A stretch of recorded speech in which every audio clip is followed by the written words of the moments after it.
रचई रामपाल जी चक्का से सादर 51 रुपया दे करके से में ऐसे गाना ही होता रहा और गीत के खास तौर से फरमाइश है। कैसे मास्टर साहब? एक छोटा सा साज बजाए के तनिस्वर दे किया हुआ।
कहना है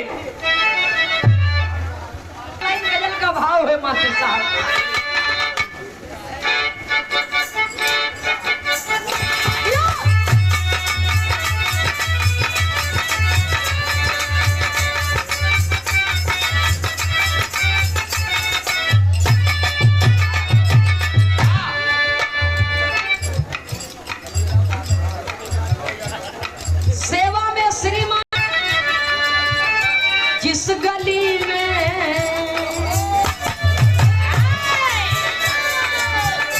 जिस गली में तेरा घर न हो बालमा,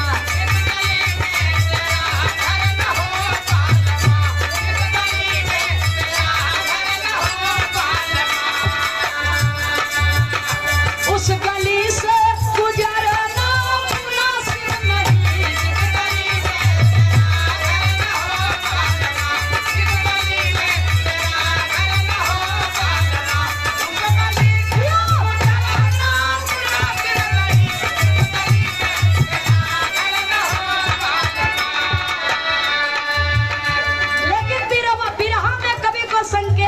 बड़ा कहना है फिर महारानी के चढ़ल जवानी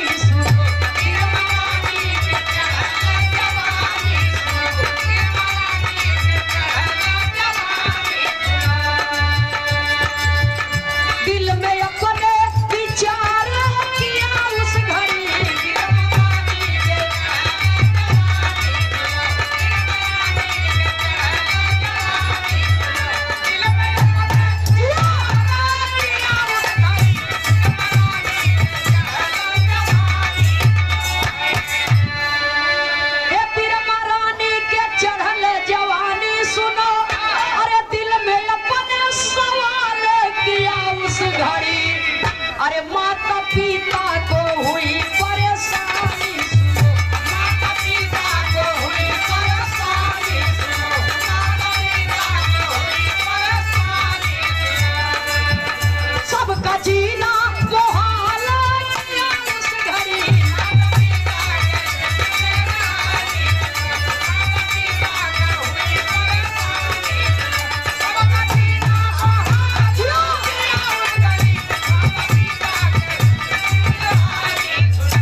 समझ ले।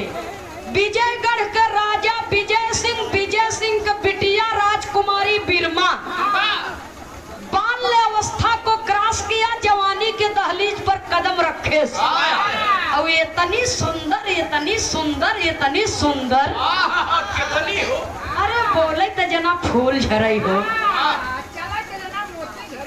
और जेकरे ओरी ताक दे तो वो समझ ले कि घायल होय के पड़ जाए। इतनी सुंदर वो कटीली नजर रही, बड़ी खतरनाक मुर्गी नहीं मिर्गी। हाँ, मुर्गी कौन बीमारी है? सुनई वाले बाबूजी, इतनी सुंदर बिटिया राजकुमारी बिरमा के शादी जोगे घर वर्ग तलाश करे लागन महतारी बाप। हमार माता बहन लोग भी बिरहा सुनत हैं, जरा ये बिरहा के आप लोग गौर से सुनेंगे। महतारी बाप शादी के लिए घर वर्ग तलाश करने लगे, बिटिया चाहे राजा के हो चाहे प्रजा के हो। हर माँ बाप सोचते हैं कि लड़की के जोगे बढ़िया घर बर मिले ताकि हमारे लड़की के ससुरे में कोनो तकलीफ दुख ना हो। और जब शादी के लिए घर वर्ग तलाश करे लागेन तब बुद्धिजीवी रही बाबूजी राजकुमारी बिरमा कहे पिताजी से माताजी से कहे माताजी जवन पिताजी हमरे बदे घर बर तलाश करत हैं, हम उनके हेरे लड़का के संगे बियाह ना करब। कहे हम अपने बाप के एकलौती संतान है और जे आए हमसे शादी करे वो यह गद्दी के वारिस होए, इसलिए कि मेरे पिताजी का कोई बेटा नहीं है, मैं ही तनहा हूँ। तो पिताजी मुझे बिटिया और बेटवा दोनों को प्यार दिए हैं कि हमारी लड़की भी यही है और लड़का भी यही है, और लड़की के शादी करब तो दामाद के रूप में बेटवा पाऊ, जे हमारे आवे वाले कुल खानदान के हमारे गद्दी के वारिस होए, हमारे राज के मालिक होए। तो कौनो हर ओहर लड़का से बियाह हम ना करब। जे सुन ले कि अपने बाप के एकलौती संतान बा तो सब तैयार हो जाए बियाह करे बदे। चलो ससुरारी में धन जमीन सब। हाँ, ससुरारी में चला कुल चीज मिले, धन दौलत सब मिले। तब महतारी कहे तब बियाह करबू कैसे? कहे हम शादी ओसे करब जे 20 तक गिनती गिनाए वो पैमाने के साथ, ही नहीं कि केहू आवे तो 1 2 3 4 5 6 7 8 ऐसे कह के चला जाए तो वही से कह लेबै। नहीं, 20 तक गिनती गिनाए पैमाने के साथ और एक एक गिनती के मतलब बताए, वही से बियाह करब, नहीं कुंवारी। जब इतनी बड़ी प्रतिज्ञा कैली है तो महतारी बाप के भाई फदीहत की, अरे बाप रे बाप, एक ठिकानी बहोरी बिटिया को बियाह करे के तैयार नहीं ने। तब बिरहा में कभी को बिरहा शैली में टेरी के लाइन में लिखना पड़ा। अच्छा शैली में टेरी के भाव में कभी को लिखना पड़ा, कहना है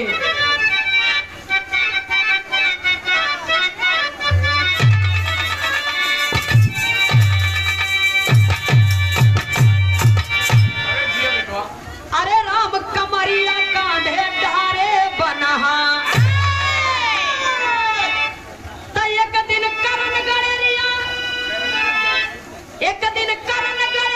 के राजा दुहरिया कमरिया कांधे डारे बनहा।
से शादी कर दे। और एक दिन करण पाल बिरहा में पुरनियन के लेखनी या इसलिए लिखे, एक दिन करण गड़ेरिया गए राजा दुवरिया कमरिया कांधे डारे बनहा। हाँ लिहे लग्गा, हाँ और लग्गा लिहे और भेड़ी ओड़ी चरावत बाबूजी वही बबुराही में बैठा है पाल जी। और तबले एक पंडित जी पोथी पतरा कखौरी तरह दबाए चला जात रहे। और जब दबाए चला जात रहे तब पंडित जी के देखे करण गड़ेरिया कहा महाराज पालागी खुश रहा आनंद होगा। के देखे करण गड़ेरिया कहा महाराज जी पालागी। और जब महाराज जी देखे कहा यार सुरती लिए है का कहा हाँ लिए थे कहा तनी एक बीरा खिया देते। कबूतरी का रहा मास्टर साहब? अच्छा कबूतरी सुरती के नाम रहा। सुनने वाले बाबूजी तो कहा ये तनी खिया देता। अच्छा सुरती बनवत है कहा महाराज कहाँ गए है? कहा यार तू कौन दुनिया में है बतावा, तोहरे देश के राजा ऐलान करवाए बा ओकर बिटिया इतनी सम्मत बुद्धि में एकदम कहा खूबसूरत है, कहा यहाँ खूबसूरत है, कहा देखा में ठीक ठाक बा, कहा एकदम बढ़िया बा। तो कहा बुद्धि का लगाए बा, कहा बुद्धि है लगाए बा 20 तक जे गिनती गिनाई दे ओकरे संगे वो बियाह करे। तो महाराज जी तू का ले गे रहे? कहा हम तो गए रहे तो लेकिन हमारा दिमाग नहीं काम करे, तनी एक बीरा सुरती है और खियाओ। कहा महाराज जी खियाओ तो है लगवा हल्ला थाम है। ये बबुराही में बात होता बबुरे तरे ये लगवा लथाम है। हाँ जब महाराज जी के लग्गा थमहा दिए तब उठ के खड़ा हो गए करण गड़ेरिया। महाराज जी कहाँ कस कहाँ है भेड़ी है ज्यादा नहीं 4-5 सही है बस ये है बच्चे बहोरत रहा हम आवत है।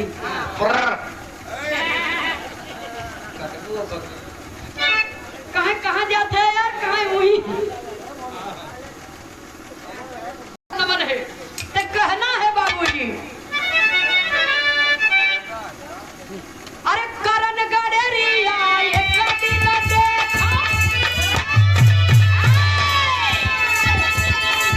करण गड़ेरिया एक दिन देखा राजा द्वारे भीड़ हुई।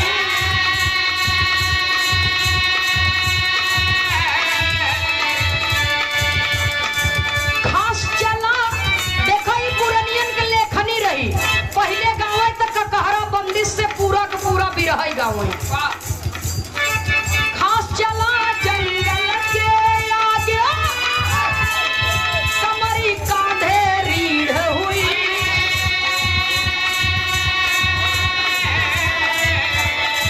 दौड़ किया तब दिल के अंदर अरे बहुरा जन के भीड़ हुई।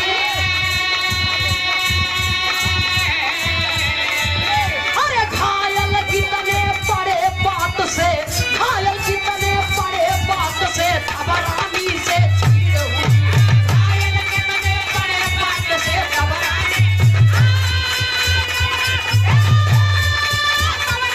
से चीड़ हुई।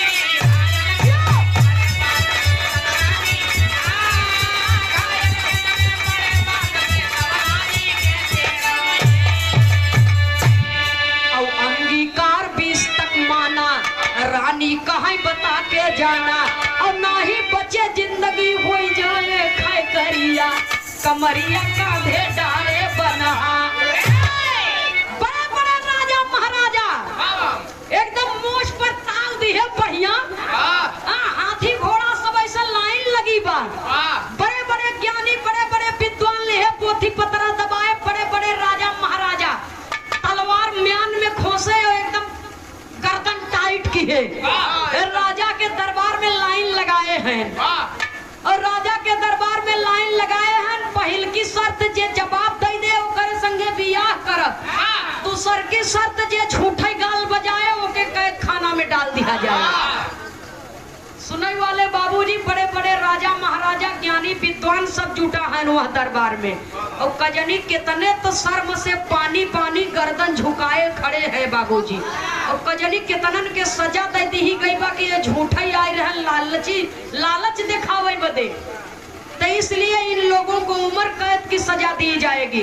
अब करण गडेरिया जब पहुंचा तो ठेलत ठालत हुई, हाँ, फटहिया वाली गंजी पहिरे, हाँ, कमरी लिहे कान्हे पर धरे, ठेलत ठालत हटा यार रचे जाए दे आगे तो तनी ना एक को भेड़ी बहक जाही तो बाबू बहुत मरी ही।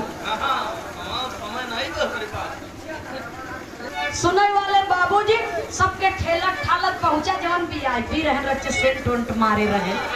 उन्हन कहा भेड़ी बोकरी की नहीं सरवा गंधा था कजनी कैसन।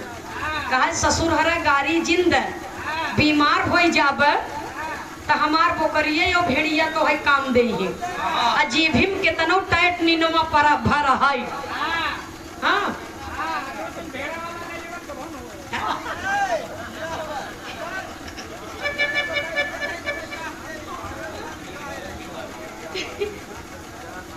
बचपना में बहुत छर्रा कहा था नुआ दे हुआ से कितना नीनवा पड़ा रहा भेड़ा दूध ना दे, भेड़ी दूध। भैया देखा ये बिरहा पुराना है, हम नवा गवैया है, गलती होए तो क्षमा चाहब। सुनाई वाले बाबूजी कभी को संकेत करना पड़ा। हाँ ना ही बच्चे जिंदगी हो जाए खैकरिया। राजकुमारी एक कहती देखत है राजा साहब कहाँ भाई साहेब कहाँ से तू आए है, तोहार पोजीशन तो देख के लागत आटे की सबसे पहले तुम्हारी जेल के अंदर जाब। अब कमरी धाई के अलथी पलथी मार के बैठ के कहा है राजा, पहले अपने लड़की को बुलावा दरबार में, जे सवाल की है बात पहले ओका बुलावा जे सवाल की है बात। और जब राजकुमारी बिरमा आए, हाँ, तो जब आवत है बाबूजी तो राजकुमारी बिरमा के देख के मोही भाए बाप, अरे बाप रे बाप, जितने राजा महाराजा रहन कहें सरवा हमार सबके औकात है न भाई। ई ससुर कहा था पहले अपन बिटिया बुलावा हम देखत तब जवाब दे। कभी को संकेत करना पड़ा, कहना है चंचल कमरी धाई के गडेरिया कहन लगा देखो उस बार, छोड़ो इधर उधर की बातें, एक से देखा एक संसार। बताओ ही लगा, अब यहाँ से गिनती भी शुरू होता, कहरा लगा बस संगे। चंचल कमरी धाई के गडेरिया कहन लगा देखो उस बार, छोड़ो इधर उधर की बातें, एक से देखा एक करता।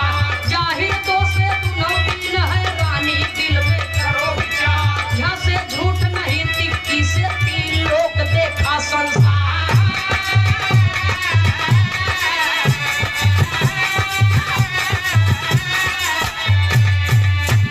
चौका से चारों वेद, या चौका से चारों वेद,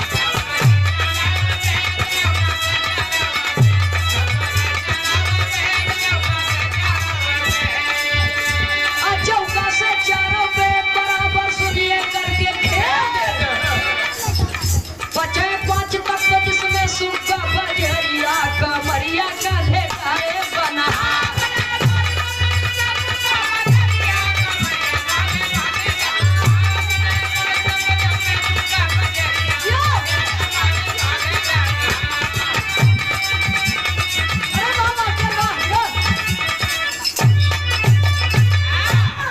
चंचल कमरी धाई के गडेरिया कहन लगा देखो उस बार, छोड़ो इधर उधर की बातें, एक से देखा एक करतार। एक कई परमात्मा बा जो सारे संसार की रचना किया है, पूरे ब्रह्मांड का पूरे दुनिया का मालिक एक है। एक कई धरती एक कई आसमान, ओकरे बीच में दुनिया परेशान। गिनती नंबर 1 फाइनल हुई गए। अब गिनती नंबर 2 कहा 2 से संसार की रचना हुई है। बगैर नारी और पुरुष के मेल से ये संसार की रचना नहीं हुई है। 2 से संसार का रचना भाई बा। अब गिनती नंबर 3। मंत्री जी अब रजिस्टर उठा लिहन, कलम उठा लिहन। जितना राजा महाराजा हैं सब देखा ही लागे, यार ये तो कमाल करत है। हाँ? जितना राजा महाराजा सब देखा ही लागे। कहा गिनती नंबर 3, कहा गिनती नंबर 3 लोग है। जब इतना बात सुना था मंत्री, तब मंत्री नोट कैली है। अब कहा गिनती नंबर 4। चौका से चारों वेद बराबर सुनिए करके खेद। 4 वेद है, पचय 5 तत्व जिसमें सुग्गा बजरिया कमरिया कांधे डारे बना। क्षितिजल पावक गगन समीरा पंच रचित है अधम शरीरा। 5 तत्व से ही शरीर बनी बा, जेमे ही सुगना बोलता। गंगा जब जावा तब दर्शन होए, जमुना जब जावा तब दर्शन होए, मंदिर जब जावा तब दर्शन होए, मस्जिद जब जावा तब दर्शन होए। मानव मानव का मिलना दुर्लभ बा। जब तक श्वासा बा तब तक आशा बा, जौने दिन श्वासा खत्म हो दिन आशा खत्म। आज बा काल ही पता नहीं बा। जब इतना बतिया सुना था राजकुमारी बिरमा, कहा बात तो ठीक है कहा था, लेकिन एक पोजीशन हमारे ला नहीं ने। अब वो लागी बगल हो तो जगतिया में ये श्री ब्रिजलाल पाल जी ट्रक ड्राइवर। गिनती नंबर 6, 5 ठी हो गई बा।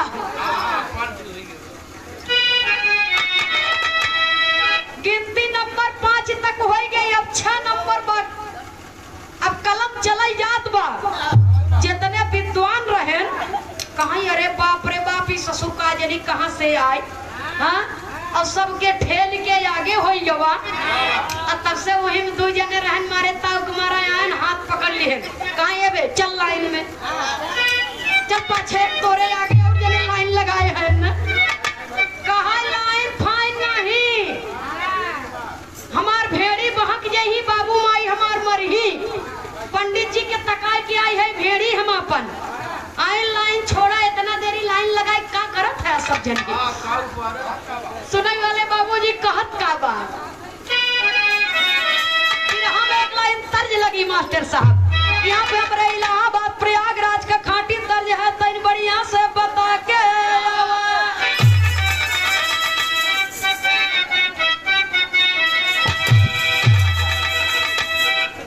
कभी तनिक करताल देवा का। देखा ये स्वर्गीय बिरहा सम्राट स्वर्गीय हैदर अली जुगनू उस्ताद जी के उस्ताद जी गावत रहने के। स्वर्गीय दादा रामधार यादव झूसी नरेश। तो देखा दादा लोग दादा ही रहे, नंदनिया नंदनिया ही रहे। दत्ता हरण के तरह नहीं बनी, लेकिन अब हम सीखत है।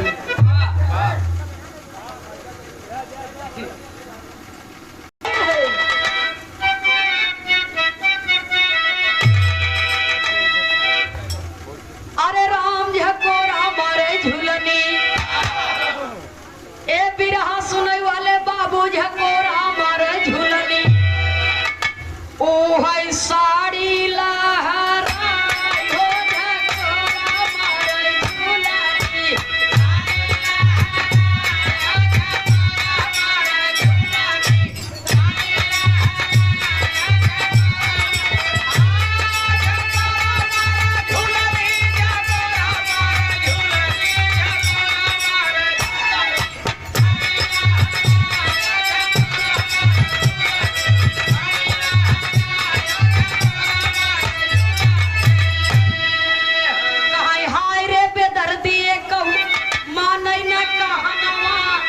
चढ़ोली उमरिया न कैला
नहीं के बाद जवाब मिले तो बियाह करे के पड़े और दूसर क्यों नहीं मिला रहा ज्ञानी विद्वान और आई के रहे धरती से यह मिला बा। लेकिन करण गड़ेरिया कहत का बा मास्टर साहब, अरे छा से छवहु राग ए रानी जौने स्टाइल में भेड़ी चरावत बा वही स्टाइल में कभो कभो बोल दे। अच्छा से छवहु राग सुनता चला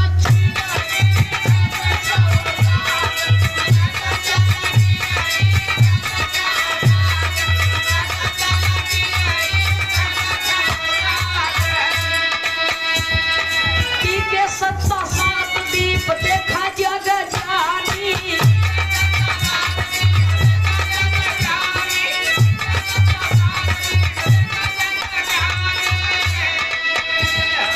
अरे काया अंदर आठवंग निशानी।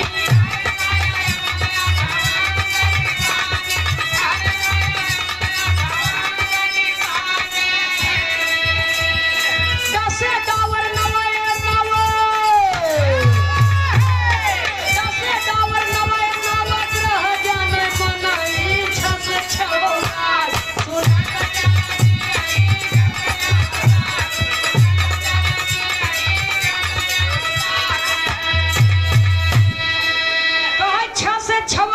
सुनत चला चिरई। छ से छवौ राग छ शास्त्र होत है, कहता है छ शास्त्र होत है। अब जितना और राजा महाराजा हैं कहाँ लाई गए जा तो हम अब भेड़ी की नहीं बन बन भटकबू जा। अच्छा सवाल कह के फंसी हूँ। अब मंत्री कहा था महाराज गिनती नंबर 7 हम रजिस्टर में नोट करत है एक को भूले न महाराज के माल घर जी कहना है। कहा गिनती नंबर 6 से 6 शास्त्र गिनती नंबर 7 दिन होता 7 दिन के एक हफ्ता होता।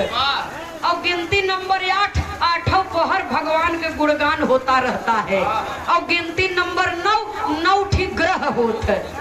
अब गिनती नंबर 10 कवि को संकेत करना पड़ा, कहना है। अच्छा भाई धरे रहा कवि जी नंबर आवत आए कर कहा था गिनती नंबर 10। अब का कहा था करण गड़ेरिया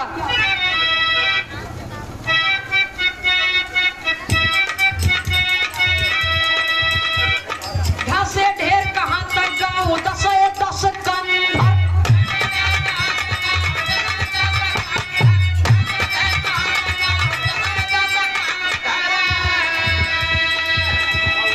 आड़ा उड़ू ई है बा 11 रुद्र शंकर 10 पाक बरहे 12 मास जाने मनई 6 से 6 राग सुनत चला चिरई। गिनती नंबर 10 रावण 10 कंधर के 10 कंधर भी कहा जाता था, 10 शीश भी कहा जाता था, 10 आनन कह चाहे 10 शीश कह। सुनने वाले बाबूजी और 10 दिग्पाल होता है, 10 दिग्पाल होता है और 10 शीश 10 कंधर कहा जाता था। रावण 10 कंधर के और गिनती नंबर 11वां रुद्र अवतार रहा हनुमान जी के। और गिनती नंबर 12 महीना के 1 साल होते। सुनने वाले बाबूजी अब मंत्री कहा था महाराज गिनती नंबर 13। तब कवि को संकेत करना पड़ा, कहना है। अरे था से थीर कही तेरही सही तत्व अब 10 देखा 14 भुवन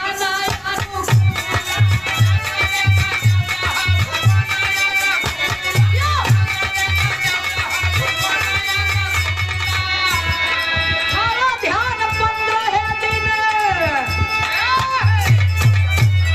मारा ध्यान 15 मन पाख रहे बनाई 6 से 6 सुन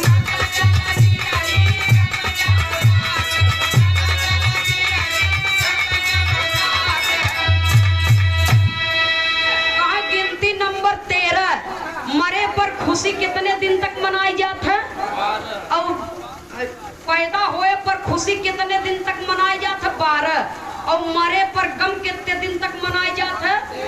13 दिन तक। सुनने वाले बाबूजी, कहे पैदा भय पर बरही और मरे के बाद 13ही। और गिनती नंबर 13, मरने के बाद अगर 13ही ना हो तो समाज में कहीं समाज में रह लायक नहीं बा।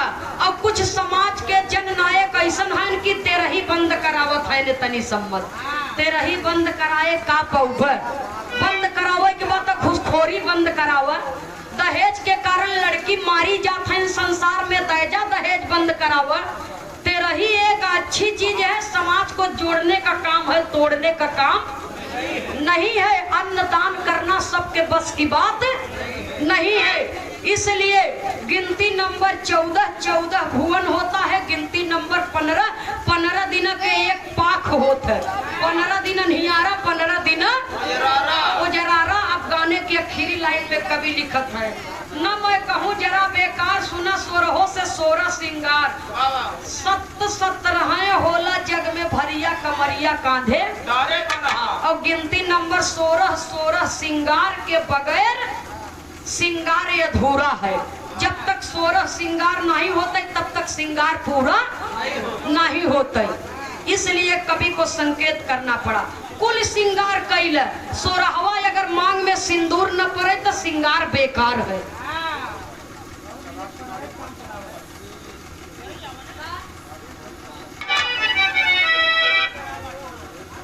पता लगाओ कहता गिनती नंबर 17 और सत्य न हो तो कुछ न होता। जहाँ पर सत्य वहीं पर सतयुग, जहाँ पर झूठ वहीं पर कलयुग। न विश्वास हो तो दुनौली है।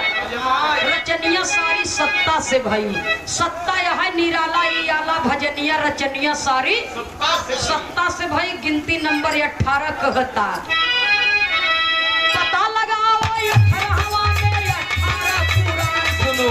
फरफराता 19 में देखो करण गड़ेरिया जान सुनो। विषय बिरमा रानी हो चाहे फिर ले चांद सुनो। भंवरी हो फिर आना फेरो नहीं भेड़ी याद लंबा।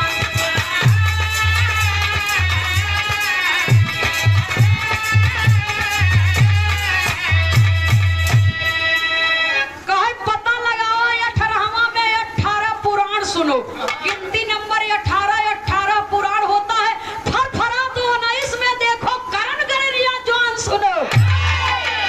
ए राजकुमारी, अब हम दूसरे के का बताई? हमार उम्र 19 बरिस के बाद। अब विषय बिरमा रानी हो चाहे फिर लेवे छान सुनो। हम 19 साल के, तू 20 बरिस के। 21 साल हमसे बड़ी हो, ऐसे कौनो फर्क उरक न पड़े। अब हमारी हो फेराना फेरो नहीं भेड़ी जात लंबान सुनो। बियाह करे खोई तो करे। हमार भेड़ी धीरे धीरे अब आगे बढ़त हो ही हम चली। तोरे सवाल के जवाब दे दिए है। बतावा बियाह करबू कि ना करबू, जल्दी बतावा, टाइम नहीं ना हमारे पास। जब इतना बात सुना तो मंत्री कहा देखा भाई बियाह करे के परे। हाँ, न्याय तो न्याय होते। हाँ, जब अच्छा खराब देखे के रहा तब काहे बरे ऐलान करवाऊ, तब बढ़िया सुघर के दुल्हा मिलते। तब स्वयंवर रचावे के चाहत रहा। इतना जने ढेर जने उतन बैठते, जेकरे मर्जी तेकरे गटाई में माला डाल दे तू। जब सवाल किए हो तो जे जवाब दिए बा तो बढ़िया खराब जिन देख ओकरे संगे शादी करे के परे, चाहे भेड़ी चरवैया हो चाहे जे हो। जब इतना बात सुना बाबूजी, सुना था इन राजकुमारी बिरमा, तब बेबस हो गई। जब शादी पड़ गई। अब जब करण गड़ेरिया के महतारी बाप सुने तो बारात सजाए के लेके आवत है। बड़े प्रेम पूर्वक से बारात चली। दुआर 4 भ जल जल पान भ भोजन होता। तब मतारी बहन लोग गीत गौने गाओ थे। लास्ट लाइन में एक लाइन ये गाय दे बस। और देखा ज्यादा ना गाय पाओ जैसे आप लोग गावत हैं। आप लोगन के गाड़ी लाइसेंसी गाड़ी है।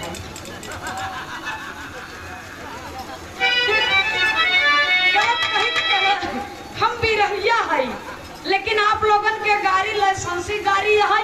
चाहे सरकारी में नहीं सुने चाहे प्राइवेट में नहीं सुने, कोई फर्क पड़ा बड़ाई वाला नहीं न केहू कहबो न करे। हम बिरहिया है तो हम उतना बढ़िया न गाय पाऊ। कहना है मतारी बहन लोग गावत है।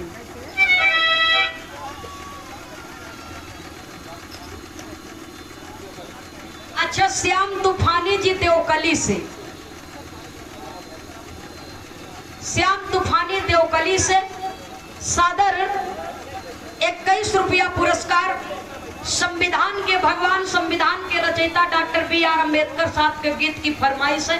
सब गाना होए एकरे बाद होए, आराम आराम से सुन। अब हम सब हई जियत रहब त गाय के जाबे यही मंच से। भैया हो मतारी बहन लोग गावत थी,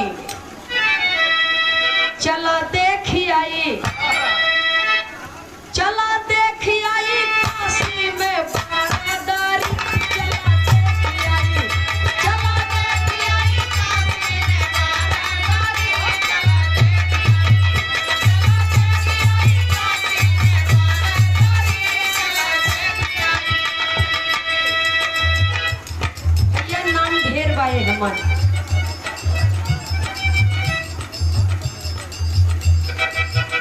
चला देखी आई, चला देखी आई काशी में बारादारी। चला देखी आई, चला देखी आई काशी में बारादारी।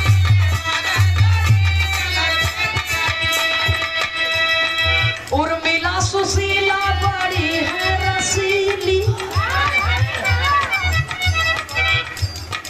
उर्मिला सुशीला बड़ी है रसीली, शोभा कुसुम पप्पी आरती रैली। चला देखी आई काशी में बारादारी। चला देखी आई काशी में बारादारी।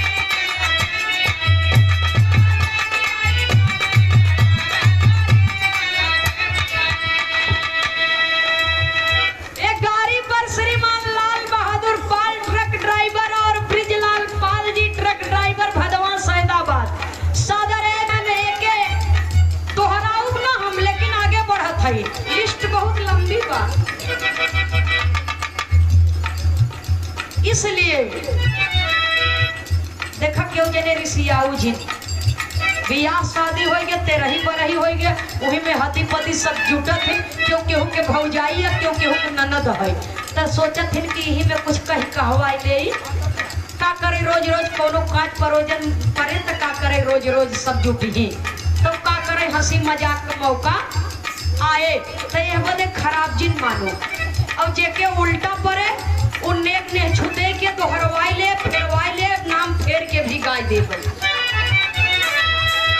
करिया। ओई में का धारा बा भैया?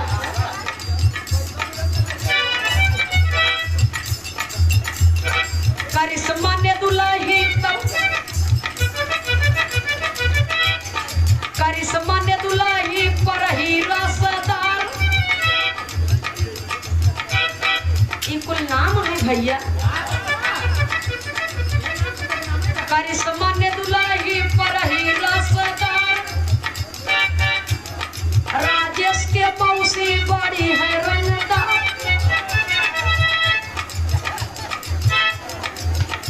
वही पर हैदरी में उतार परिचय।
खिलाफ है। आपने सवाल किया, आपके सवाल का जवाब मिला है तो शादी करनी होगी, पैमाने के साथ में उसने जवाब दिया है।